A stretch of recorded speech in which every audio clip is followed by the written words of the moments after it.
Most of the work we do is for the actors to get into the feel of the place, and it does make a difference. During the casting process, when you guys were sending photographs all the time, and I was really taken by the color palette. The color palette. Yeah. It depends on the person. I remember with Timmy it was a thing, because I think, you know, you have to start with Timmy first. We wanted to do like warm tones, but we ended up with cool tones for him for the whole For film. me, the Timmy's character, you know, Marty really came alive. You could see him transforming. And Marty's glasses, they spoke to a history of impairment. You understood, like, you know, Timmy, it looks like Timothée Chalamet, but when you put glasses like that on him, his looks, it becomes a nuance to his character, because it's like he has this really bad skin and he has these really thick glasses, and you can just picture his life growing up.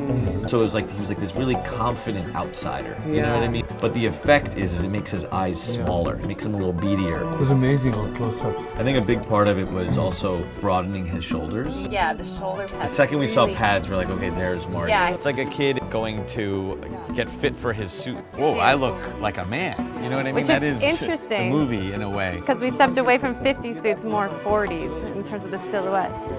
You know, I bought this specifically for my trip. Didn't know you needed a suit to play ping pong. But I don't know why you think the 50s, I think of bowling alleys. It's like, all right, well, we'll create this fictional place, and every face was very important. We had one day to shoot all of that. All right, here we go. Your turn.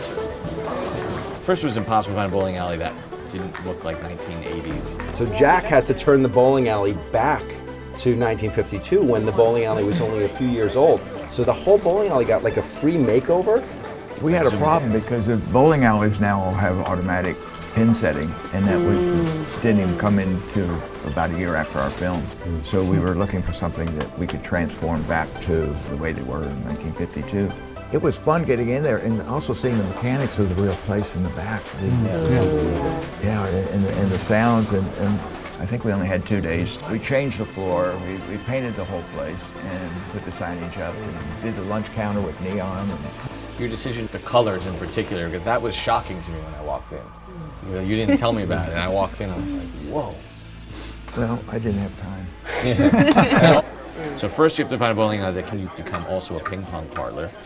And then you want to inhabit it with these people who look like they're there every day. It was just the best to cast that. It was just by chance that Isaac was like a great player and Levon was a great player. And their faces, we were just like, oh my God, they have incredible faces, and they were able to improv and they were able to play. And then the larger set guy that's sitting on the sidelines, we street scouted him. Get my dollar back, boy. Get my dollar back. In the middle of the game, you forfeit the game then. It doesn't matter who's being featured and who's not. Everyone was so excited to be about the fabric of this film and like really brought a texture.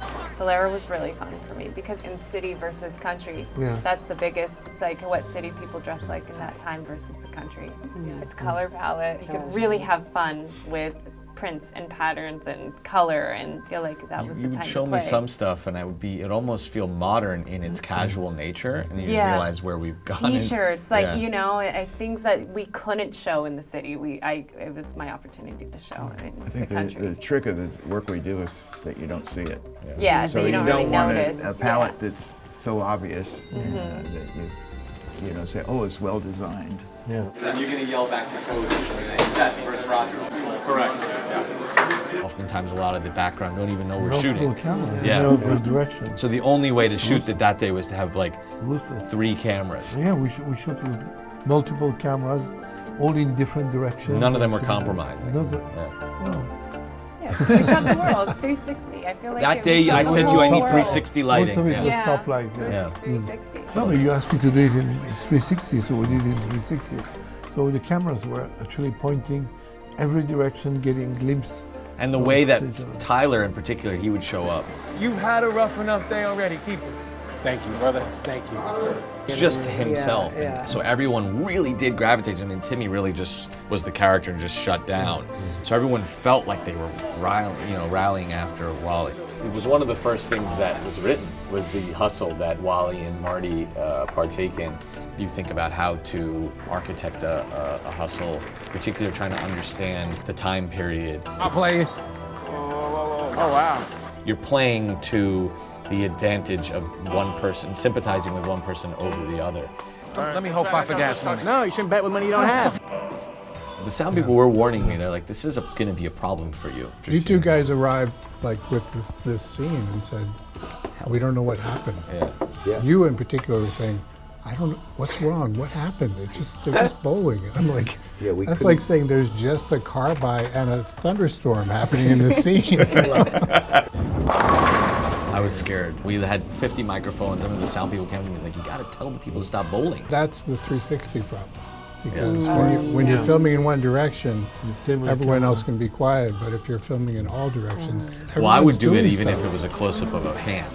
Yeah. To be honest, we worked together twice before now. I'm on set thinking Skip's going to fix it. Well, that's basically the challenge. I mean, it's finding the person who's staying the line and making sure that they're in focus. I mean, basically that's what we do on line by line through the entire movie. So now that we have this immersive audio, everything that isn't in frame is also sounding as well. Usually that works in your favor because you can create scope with these other things happening. All right, who's got cash? Who's got cash? All right, Team Wall, come on. Pitch in. Let's get him home. Thank you, everybody. I was in there for the last week or two of mix, and I would just sit and close my eyes and listen to the mix. Give me that. It's like you could actually just listen to this film, and it's a world in and of itself. And we have the luxury of mixing in Atmos while we're working. doing it. So it's you're getting to hear the spatial, it's almost like a binaural microphone that you're hearing. It's a treat. It's a real treat. Yeah. I'll just say the music is, if you want to understand the bizarreness of the score, truly for me, it can be interpreted in both ways as an arrow in time. Both Marty as an adult, he's in the present in the 80s. The music is there around him and he's remembering his life. Yeah. But you can also think of it as the necessary psychic score of his character imagining a future for himself from that time. He's so different than everyone around him. He's a little bit ahead. That's why no one believes in him, of course. It's about that youthful naivete that's required to get you to where you don't even know you're going. And I think we can all relate to that as well. Absolutely. Well said. And what do you plan to do if this whole dream of yours doesn't work out? That doesn't even enter my consciousness.